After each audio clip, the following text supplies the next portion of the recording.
หยุดพักร้อนนะครับวันนี้ก็จะเอาของเก่าที่บ้านไปขายนะครับนี่เต็มคันรถเลยข้างหลังเรามาดูกันว่ามันจะได้สักกี่บาทนะครับ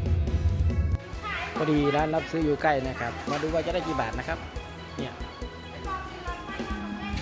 เสร็จภารกิจการขายของเก่าครับมาเบิ่งกันว่าเขาได้เท่าไหร่นะครับนี่ครับผมก็ได้ค่าขนมลูกอยู่นะครับ